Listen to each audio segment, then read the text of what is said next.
मागून याचे कनेक्शन आपण केले आहे पॅनल बोर्डचे. हा इनपुट आणि आउटपुट इंडिकेटरला दिले आहे आणि इंडिकेटर व्होल्ट मीटर एमीटर आणि हा स्टार्टर. अशा प्रकारे आपण पॅनल बोर्डच्या वायरिंग केली आहे. पॅनल बोर्डची वायरिंग आपण सप्लाय देऊन पाहून याला चालू आहे का नाही म्हणून.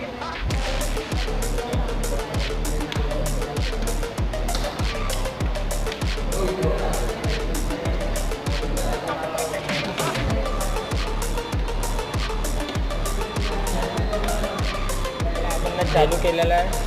आता बघूया